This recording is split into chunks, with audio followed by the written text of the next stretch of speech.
আচ্ছা, আগের ভিডিওতে আমরা ক্রাড ফর স্টুডেন্ট করছিলাম। তাই না ভাই? এই যে ক্রাড ফর স্টুডেন্ট করছিলাম। তো আমরা এখানে ইয়া করি কোডটা তো দেই। দেওয়ার পরে যে জিনিসটা হচ্ছে যে আমরা এই যে এইখানে মানুষকে এড করছি বা কিছু করছি, যাই করছি, ক্রাড ফর স্টুডেন্ট করছিলাম। এখন আমি একটু ব্যাকে যাই। পোলাপান লিস্ট, এই যে পোলাপানের যে লিস্ট ছিল।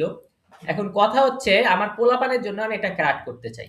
তো পোলাপান মডেলের জন্য আমি ক্রাড করতে চাই। এই যে মডেল কিন্তু আমার যেমন স্টুডেন্টের আছে, ক্রিকেটারের, পোলাপানের। ঠিক আছে? পোলাপানের যে মডেলটা আছে আমরা চলেন সেই মডেলটাকে আমরা কি করি?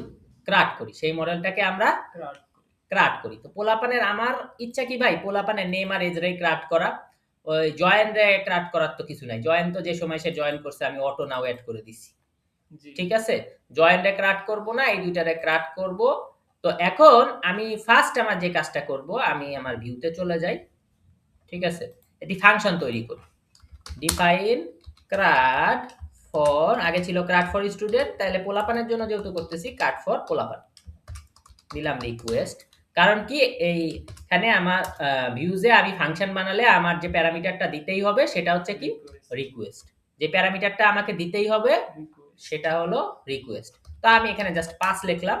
তার মানে এখন মোটামুটি তার মানে আমরা যে দুটো জিনিস জানলাম যে কন্ডিশনে যদি আমরা কিছু নাও লিখি, পাইথনের কন্ডিশনে আমাদের পাস কথাটা লিখতেই হবে। কিছু না লিখলেও পাস কথাটা লিখতে হবে। অন্য ল্যাঙ্গুয়েজগুলো এরকম জরুরি না। জাভাস্ক্রিপ্টে আপনি ফাঁকা রাখতে পারেন। কিন্তু পাইথনে আমাকে পাস কথাটা লিখতেই হবে। তো যে আর্গুমেন্টটা আমাকে দিতেই হবে সেই আর্গুমেন্ট বা প্যারামিটার, এটা প্যারামিটার বলতেছে, সেটা হলো রিকোয়েস্ট। সেই প্যারামিটারটা কি ভাই? রিকোয়েস্ট। ওকে, আমাদের পরের ভিডিওতে দেখা হচ্ছে।